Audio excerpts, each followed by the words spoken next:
There we go. On our Facebook, we now have a YouTube channel. Ooh, exciting. And I think it's referenced on here somewhere. And they're all like, if you go back and want to look at one, you can easily go back and look. I'm going to steal this, I think. Yeah, there you go. All righty. Okay, I'm going to go to this side. I don't know. It's give them my good side. Thank you, Bobby. Let's see. Good to Am go. I ready? Yes, ma'am. Okay. So hi, everyone. I'm Amy Steinauer. I'm the CEO and founder of GiftWell Soon. GiftWell Soon is a patient and caregiver support platform that is web-based. I'm sure if anyone in this room has been through any hardship, they have heard the term, let me know if you need anything. So your friends and family will say, let me know if you need anything. And our mission is to turn let me know if you need anything into practical support that actually helps a patient, helps a caregiver when they're going through something difficult. So we are currently public-facing, web-based. We're a free platform. So individuals can come to our site. They can make a free page. They can add what they need. And then they share that link out through Facebook, email, text message. Friends and family can then come to the page and answer that call. Things that they can add, we kind of have put all the major platforms together. So places like GoFundMe, MealTrain, CaringBridge, we offer all of that in one spot just to make it a lot easier for patients and families. So if you need meals, if you need certain products when you're healing, if you need rides to appointments, there's a care calendar on there. We have gift cards that cover kind of transportation, food, hotels if you have to travel for treatment, and really anything that you can think of, we have built into the platform, and you can share your story, that type of thing. So where did this come from? I have been a physician assistant. Oh, I dropped the battery. I've been a physician assistant for about 18 years. Did I put that in right? We'll find out. I've been a physician assistant for about 18 years in healthcare, so kind of knew what a patient journey was like. And then in 2018, my mom became ill with terminal cancer. I was her primary caregiver, so I saw what that was like. And then 2 years after that, I went through breast cancer, and last year melanoma. So I have been through quite the really seeing what happens from the medical side. You get a diagnosis, you get a treatment plan as a patient, and then they kind of say, like, here's a full-time job to add to your life. But no one in the medical field ever gives you any guidance on how to manage your time, how to get to all those appointments, how to keep your family running, how to keep your job. And so that is really where the platform was born. I realized very quickly going through this myself that a lot of individuals want to help, they reach out, but it is very, very difficult as the person going through it or the caregiver to actually say, like, could you please come to my house and walk my dog at 9 o'clock? Because you're worried that you'll be rejected, right? And so you don't do that. And so what we have done is we've tried to make tech the easy way to ask. So you just say, when someone says, let me know if you need anything, you say, well, here's my page. Would love if you can help. But really, if they can't help and they can't do something, there's no problem there. And so it just really helps. We have seen a big increase in support. We have seen a massive use of the platform so far in the individuals that are using it. So we really designed who are we for? Who do we serve? We designed the platform with cancer in mind because that was kind of the area that I knew. But since we have launched, we have seen other people use it. So, premature childbirth, death and loss, catastrophic issues like fire, house fires. So we've kind of seen it be used in the gamut of things. But our real focus right now as we try to grow, so we've kind of validated and now we're trying to grow, is really cancer and caregiving in that space. But we are open to anyone having a life disruption. So as I said, currently the site we had an initial version that was clunky, to say the least. And then this May, we relaunched our new version, which is much better. And we've had great support we have some integrations that help us process payments. So that's Stripe, which is probably the most secure payment processor you can have. We have Shopify, which helps us offer products. And then Tillo is a big national gift card company that we're integrated with. So we've really increased like our security, our ability to process financial transactions. And since launch, we've seen a really nice weekly growth, registry over registry. So we've kind of validated the use points. And now we're trying to move into more, how do we increase awareness of the platform? Because with a site like this, people don't often search ahead of time, like, what will I do in a crisis? People search when they're preparing for a wedding, like, who's my photographer, for example. but they don't often look up what should I do or should I prepare. And so reaching individuals at that point in time is a very difficult marketing challenge. And so what we have done is tried to network a little more with some of these big organizations, healthcare organizations. We were recently accepted into the 2026 Cancer Nation Leadership Academy. What that does is it funds a project every year. They have about eight leaders, or they call them advocates, from around the country. They bring them to Washington, D.C. to help you kind of interact with oncology practices and healthcare organizations. So we'll be starting that in August. And we're also in next stage enterprise engagement, which will help us understand if we can, in fact, offer this to like large HR departments as a way for them to support their employees going through. And so it's a lot of customer discovery that we're looking to move from directly customer facing where we are right now, which again presents its marketing challenges, to more maybe enterprise level licensing where we can really get individuals at the point that they need this platform.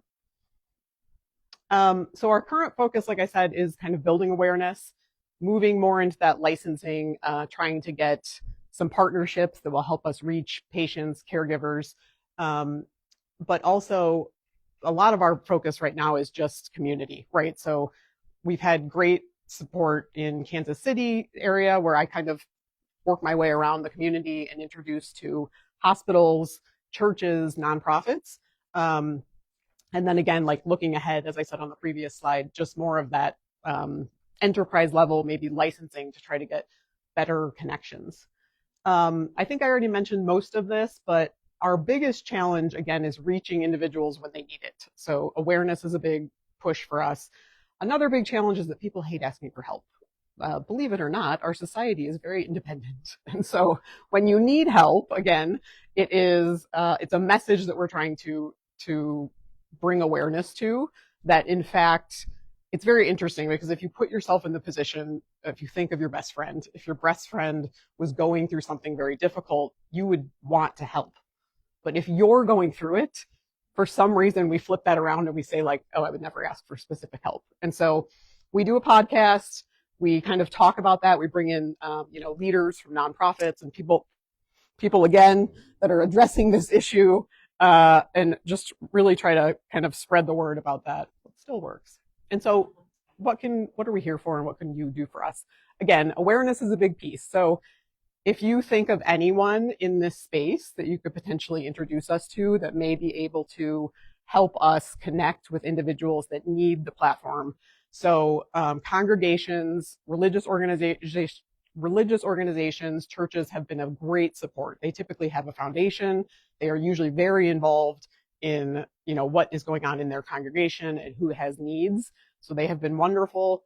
Hospitals, clinics, employers, nonprofits, and even schools, they seem to have a great community network and will support even parents going through things to help their students. So that's kind of the ask is, as we spread the word, if you think of anybody, I'd be happy to connect. And just thank you so much. I'm really impressed with this outpouring of, you have a very good community outreach here, and I'm very grateful that Annette reached out to have me come and present. And I'd love to answer questions.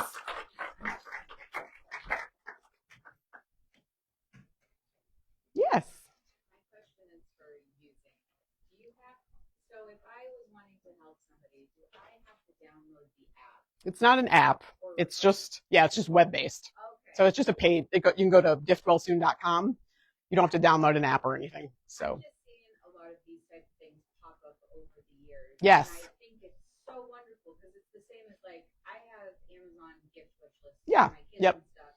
And I wish everybody would, because when I go to a kid's birthday party and I do not know what Yeah. they like, and it could be anything, like I feel like I'm wasting my money. Yep. The same thing, like I feel like I'm putting a burden on somebody when I say, oh, how can I help? I'm here to help. And then they never ask, and they always say in that process, you should always say, this is what I can do for you. Yeah. So then it just takes off that burden. So I like love it, but then I'm like met with, I have to download something. Another app. Sign up. So you have to sign up for an email. So if you are a person supporting someone, you don't sign up for anything. You basically go to their page. It shows you their registry. It's very similar to a baby or wedding registry. And then you choose what support level you can you know, if you signed up for, if you're going to give someone a ride, for example, if you went to their calendar, it would collect your email because it will send you a reminder and it will send you privately their address. So it will say like, you've signed up to take Susie to her appointment. This is the address. This is where you're going to pick her up. This is the time. So, but you don't have to create an account as a supporter. Of course, the caregiver or the family that's setting up the account, they create an account with us. They have a dashboard so they can see all the activity. But it's not an app. We don't have to add another app yet. I would really like push that when you're telling people it's like a Web, starting yeah. point, because, like, I'm very tech savvy, Mhm. and I have not signed up to give meal trains or stuff. Yeah. because I go in to try and sign up, and it's like I have to apply for another thing. Yeah, nobody wants another password. Yes. I just wanted to say, yes, I'll be there, go to my calendar, and so like I think that's such an amazing service that you package. So I would really just like push that as like you're making it easy for everybody else who's signing Yeah, up. That's because- great feedback. Yeah. Hmm. So as a tech-based business, can you talk about where your revenue stream comes from Yes. this? And then how did you fund this at the beginning of this business? You're looking at her. Myself, I have a co-founder. I have a family friend from 3rd grade. She has been with Meta and Instagram and Facebook. She left that business and wanted to kind of start something more mission driven. And so her and I, we have bootstrapped to date. How do we make money? So currently with the customer facing version, we have a margin on the products that we sell. If there is a financial transaction, meaning someone donates, there is a small platform fee just for the processing that goes through Stripe, and then we buy the gift cards at a wholesale margin. So we have a little fee on that. I will say the current model is not the goal, right? It is not likely to be very growth. It would sustain itself likely, but the real model and where our real value will come is if we can get more licensing with like healthcare agents. We really want to become healthcare adjacent. So we want to be in the clinic so that when you're diagnosed, your care navigator says like, hey, this is a lot. This platform might help you work your way through this. You know, you'll be able to ask for help and you'll have a lot less stress. And so we're trying to prove through that Cancer Nation, for example, we want to collect data that will say, we'll survey the patients that use it and say like, in fact, did this reduce your stress? How many rides did you get? How much financial support? Because that will help us prove to the healthcare providers that this is in fact, or the organizations really, that this is in fact valuable. So who do you connect with within a hospital? Is that within the hospital, or is that sometimes they have a concierge? Yeah. So because of our size, and it's myself and my co-founder, we have really focused on rural oncology clinics. For one thing, those patients tend to drive very far. So they tend to have gas bills. They have, you know, maybe an hour drive and they have to go every single day for radiation. And we have a lot less like C-suite that we have to kind of go through the rigmarole. So the person I usually deal with in those clinics is like a social worker, patient care navigator, nurse case manager. They're really the people on that front line that talk to the patients right when they're diagnosed. We are with KU. They are talking to us a little bit about doing like some studies on our data. But as you can imagine with a big center, we're talking like years down the road. Hopefully less, but it's a lot of things. So. Mm-hmm. So if, let's say somebody has a loss and they go on here and they say, one of the things I could use is groceries. Yeah. And a Hy-Vee gift card. Yep. And Tom says, I'm going to contribute a $50 Hy-Vee gift card. Yes. So first of all, how does Tom do that? And then how does the person receive that? So if Tom goes to the, very generous Tom goes to their page, the gift card has already been selected, right? Because the recipient said, and we have gift cards that cover, I think it's like 15 to 25 different grocery franchises. So it could be Kroger, it could be Hy-Vee, it could be Price Chopper. And then Tom selects the amount, pays that, and then the gift card is digitally emailed to the recipient. And so they get a code and then they activate the code and spend it however. So they have like a QR code they can use at the store. Okay, so if I am a recipient, so if I'm a supporter, do you have to give me your page, or can I just go to the website and put in the name? So, can I just go in? Like, yeah. if I'm off tomorrow, I can just go pick a random person. Like, Yeah. go give them a ride. Technically, yes. The page does have a public facing. So when you go to our site, there's a section that says find a registry. We have found that like 1% of people put their registry publicly. Most people keep it private. And so if they do not publicly display the registry on our page, then you have to have their link, right, through like social media. But they can make it public. I think we've had very few people do that, which it's I mean, that's the idea, right? If they want to keep it private. So. Mm-hmm. So you were talking about churches and things. Are you working with any funeral homes? That way, like, We're not. if you have a loss, they can directly say, hey, I know this is a hard time for you. Yeah. You can get help this way. No, we haven't, but that is a great outreach. Nursing homes, yes. For caregivers. Yep. I think you kind of mentioned that, a lot of people don't like to ask for help. How are you getting over that still with like, now I have to go on here and build a registry and Yeah. share it? Yes, you've already like dug past our first major pain point. So people do not like to ask for help. We also discovered very early on in our customer discovery that people don't know what to ask for. And so with the oncology focus and the oncology pilot that we're doing, we're actually building sample registries. So specifically for that pilot, it's not in our public facing version, but we have a page where they answer like, I'm going through chemotherapy and surgery. And then they answer a few questions about what might be some hurdles for them. And the system builds their registry like a base that they then can delete items, add items, but it gives them like you should ask for these gift cards. You should ask for this calendar support. What are the dates? So that is, we're hopeful, a future version. We just, slow growing. And so we're using that focus to try to collect some data if that helps in the pilot. I was wanting to ask, so I'm a nurse. Yeah. I'm wondering, your service could, in my view, I'm like, this goes so beyond somebody who's sick, right? Yeah. There's so many people who come into hardship in life for Mhm. various reasons, such as job loss. It could be the death of a spouse.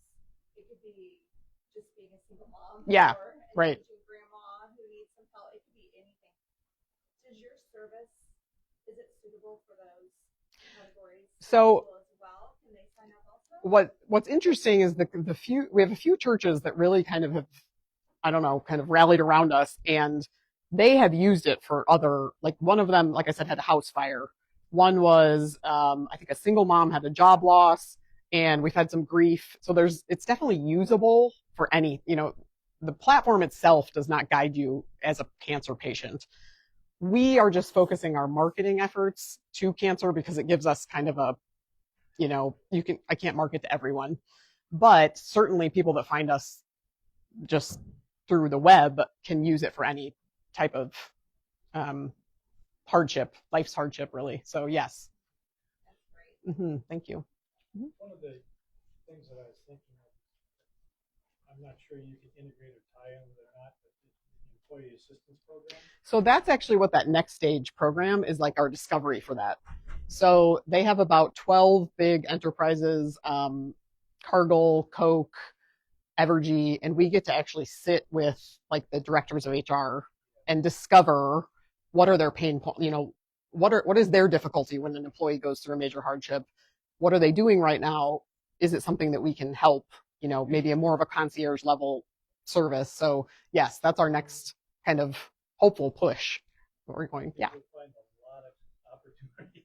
I'm hoping, yes, we are excited about it. And we just started that yesterday. It's in Wichita. So take a little drive. So also opportunity home health care, home instead. So they might be interesting a local one here. Yeah. To flush that out with of how something partnering. Do you guys have anything like this that you guys work with? No, we don't, but I was just talking to Deanna a little bit before she had to head out for an appointment.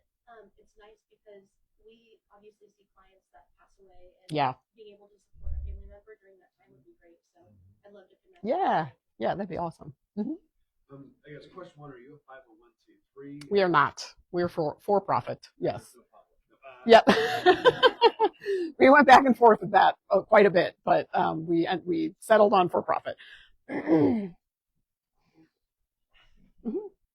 you vet people that build a thing? Yeah, that's not a fake registry. So Stripe is our main platform for that. Excuse me. Stripe has built-in identity. What is the word? Like when you create the registry, if you're going to ask for financial support, you have to create a connected account. It all works through our platform, but you have to put in, like, you have to load your driver's license to prove that you're that individual, and then it prompts a few other like identity. It's similar to if you connected your bank account to Venmo, it kind of goes through that process. So it's not perfect, right? Because you could hypothetically set that up, but we feel at this point where we're at the stage that's secure enough for payment processing. So if you're a person that has a profile on here and somebody knows about you, I'm just thinking, like, if I don't know her and she wants to do something for me, how would I don't Yeah. want you to take me to the doctor. I don't know. Yes. That's so funny. So the calendar feature, yes, it's very funny. The calendar feature has 2 privacy settings on it. So you can privately share the calendar link separately. So you can share the big link that has anything you've asked for publicly. If you feel like you don't care who picks you up or who maybe takes your kids for the day, that's fine.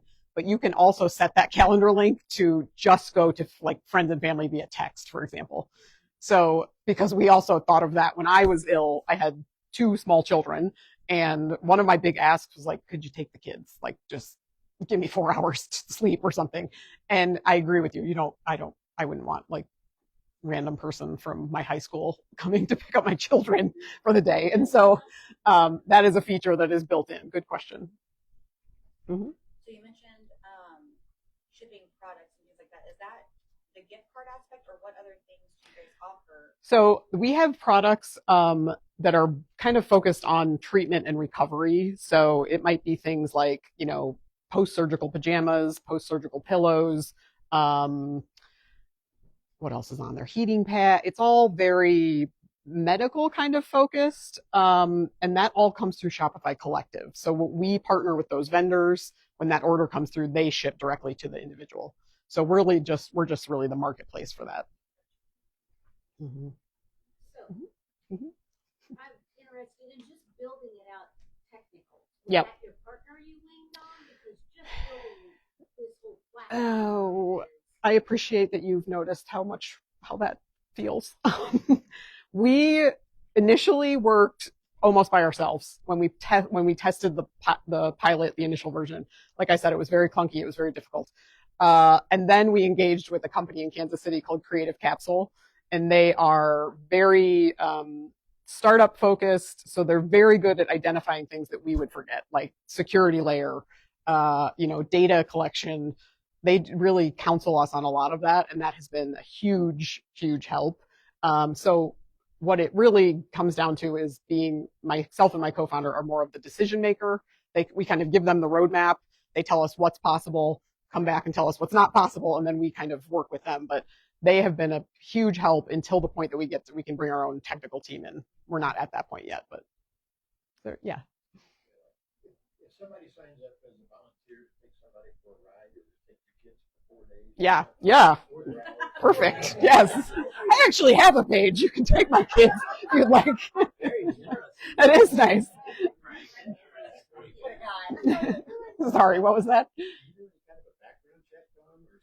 We don't, but that's where that privacy layer comes in. And so individuals do not have to share the calendar publicly. They can just share the request for financial support, the gift card, and the products publicly. The calendar they can keep private. So, and a lot of times what I see people put on the calendar is like drop off a meal on the front porch or maybe pick up groceries.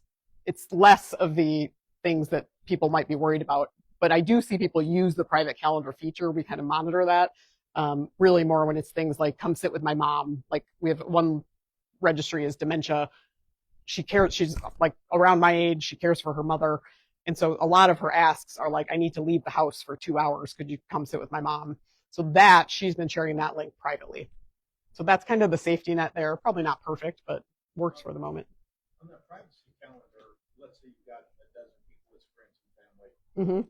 but there's somebody you don't want to keep you up. Yes. Can you like Decline. So can you when the recipient or the person organized, so there's several different users that can be part of the registry. There's the organizer and there's the recipient.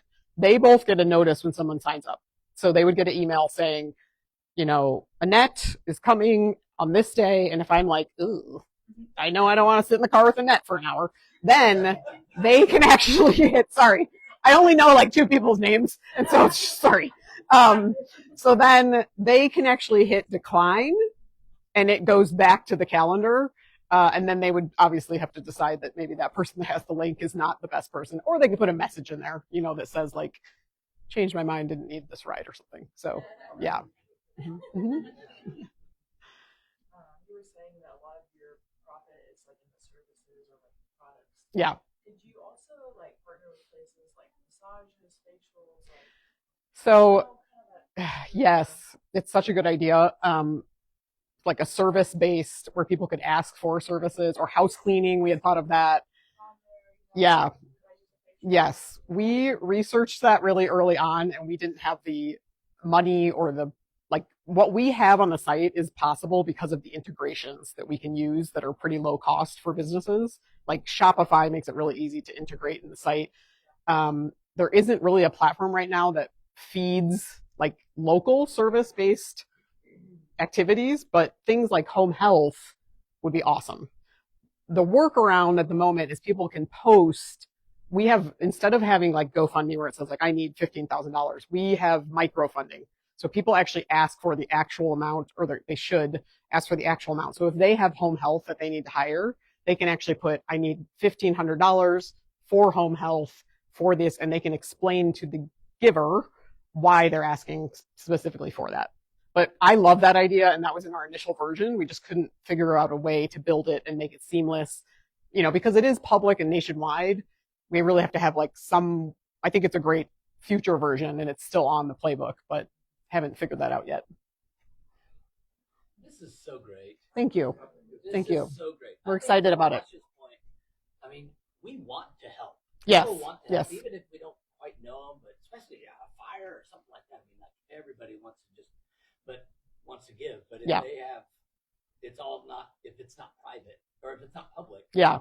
Could Tasha send a gift card to you guys and you guys say, hey, we're going to divvy this up, or we're going to, yeah, so that really plays into like the 5013 C is, can we, it's been another discussion, is can we in fact have a organization that would be able to fund maybe registries that don't get fulfilled, things like that.